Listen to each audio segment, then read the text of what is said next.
तसे हे कोण आहेत ना MIDC खात्यात चारी बी आहेत. पण सांगितलं कोणाची नावं ना घ्यायची.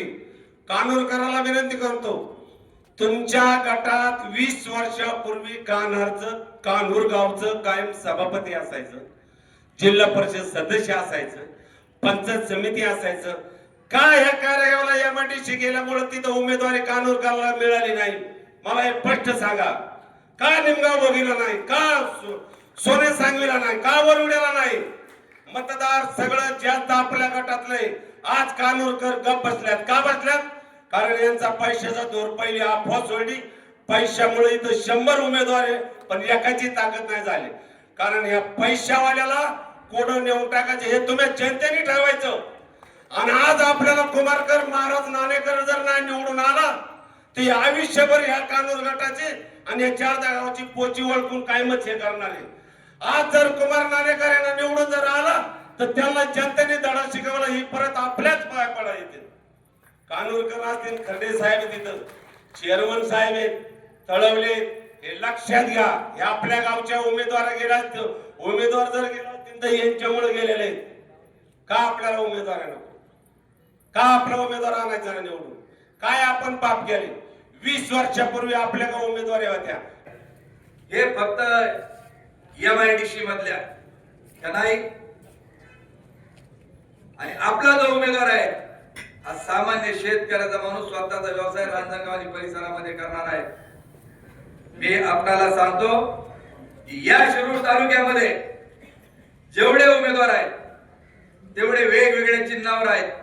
पण ज्या पवार साहेबांनी स्वाभिमानी राष्ट्रवादी शरदचंद्र पवार पक्षाची स्थापना केली त्याचा एकमेव शिरूर तालुक्यामधला उमेदवार असेल तर तो कुमार नाणेकर हा एकमेव उमेदवार आहे. म्हणून ज्या पवार साहेबांनी या शिरूर तालुक्याचं नंदनवन केलं त्या पवार साहेबांच्या विचाराचा तुतारी वाजवणारा माणूस जो आहे त्या उमेदवाराला निवडून देण्याचं काम आपण सर्वांनी केलं पाहिजे. ही देखील माझी आपल्या सर्वांना कळकळीची विनंती राहील. राजकीय पाठबळ नसताना किंवा धनशक्ती नसताना ह्या 3-4 वर्षाचा आशीर्वाद म्हणून तुम्ही माझ्या सोबत राहिले. तुमचा आशीर्वाद माझ्या मागे राहिला म्हणून पक्षांनी, निकम साहेबांनी किंवा वरिष्ठांनी सर्वांनी माझा विश्वास ठेवला आणि मला पक्षाचा EB फॉर्म दिला. सर्वात महत्वाचं म्हणजे आपल्यासारख्या गरीब मुलाला, शेतकरी घरातल्या पोराला EB फॉर्म भेटणं हीच मोठी गोष्ट आहे. ही सगळी EB फॉर्म भेटायची ताकद ही सर्व आपल्या शेतकरी व गावांची, आपल्या नातेवाईकांची आणि सर्वात महत्वाच्या माझ्यासोबत उभं राहिलेल्या माझ्या तरुण मंडळींची. मी माझा इतिहास सांगतो. मी एकदम शुल्लक घरातला मुलगा आहे. म्हणजे माझ्या घरात कधी ग्रामपंचायत सदस्य सुद्धा नाही, कधी सोसायटीचा चेअरमन सुद्धा नाही. पहिल्यापासून समाजकारणाची आवड होती. त्या आवडीचं राजकारणात वापर करायचा म्हणजे राजकीय पदावर जर असेल तर समाजकारण मोठ्या प्रमाणात करता येतं. आता मी जे इलेक्शन लढतोय ते पंचायत समिती, मला सगळ्यात प्रथम आपल्या शेतकरी वर्गाला किंवा आपल्या गावाला सांगायची की पंचायत समिती म्हणजे काय. पंचायत समिती आपला हक्क आहे. आपण सारखं ओरडतो की सरकार आपल्याकडे लक्ष देत नाही, सरकार शेतकऱ्यांकडे लक्ष देत नाही, युवकांसाठी काही करीत नाही, महिलांसाठी काही करीत नाही. आपल्यासाठी, आपल्या हक्कासाठी ती पंचायत समिती आपल्या इथं शिरूरमध्ये आहे. पण आपण तिथे कधी जात नाही. आपण जात नाही कारण आपण जी माणसं निवडून देतो ती वर्षातून एकदा किंवा दोनदा फक्त पंचायत समितीला जातात. जर आपल्या गावचा सरपंच ग्रामपंचायत मध्ये वर्षातून एकदा किंवा दोनदा आला तर गावचा विकास होणार नाही. आपण जो सदस्य निवडून देतो हा हवेपाट्यातला MIDCचा माणूस असतो, त्याला पंचायत समिती म्हणजे काय कळत नाही. बरं, त्याला तुम्ही कुणीही विचारलं तर पंचायत समितीमध्ये काय कामं केली जातात तर तो स्पष्ट सांगतो की पंचायत समितीमध्ये काही निधी नसतो, काही कामं राहिली नाही, हे नावापुरतं पद आहे. नावापुरतं पद आहे ते यांनी उभंच नाही राहावं. उमेदवार म्हणून राष्ट्रवादी काँग्रेस पार्टी आदरणीय शरदचंद्रजी पवार पक्षाचे अधिकृत उमेदवार कुमार भाऊ नाणेकर यांच्या प्रचारार्थ या भागाचे नेते आदरणीय देवदत्तजी निकम साहेब आणि व्यासपीठावरील सर्वच मान्यवर. खऱ्या अर्थाने कुमारबद्दल जर बोलायचं म्हणलं तर एक सर्वसामान्य कुटुंबातला एक होतकरू तरुण जर आपल्या निवडणुकीला सामोरं जात असेल तर त्या पाठीशी उभं राहणं आपलं कर्तव्य आहे. कारण आपल्या आईवडिलांचं छत्र हरपल्यानंतर सुद्धा आपल्या कुटुंबाची घडी बसवत असताना समाजासाठी आपण काहीतरी केलं पाहिजे या भावनेतून काम करणारा आमचा एक गरीब कुटुंबातील एक अतिशय चांगला कर्तृत्वान तरुण आपल्या समोर निवडणुकीला उभा आहे. कारण तुम्हीच असेल तुम्हाला कारण पुढं सभा आहेत, कारण आम्ही 2-3 सभा करून आलोय. कारण कुमार हा एक आंदोलनातून तयार झालेला एक कार्यकर्ता आहे. या भागातील कांद्याचा प्रश्न असो किंवा दुधाचा प्रश्न असो या अनेक प्रश्नासाठी लढणारा आमचा एक युवक सहकारी.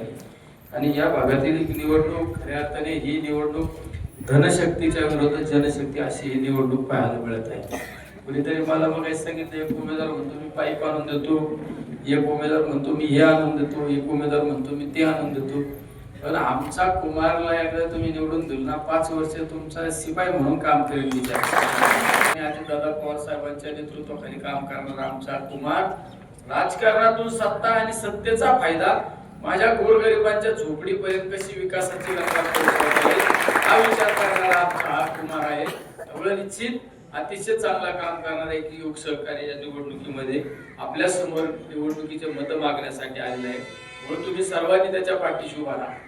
बऱ्याच जणांनी काल पण कोणीतरी येऊन सांगितलं ही योजना मंजूर करतो ती योजना, कोणीतरी आलं वाटतं काल. हे काय करीत नाही त्यांना सांगा, तिकडे काय केलं का हे सांगा, सांगा आमच्याकडे. हे परत फिरकत नसते ना. आम्ही जवळून बघितले, आम्ही उकलून पेलोय त्यांना.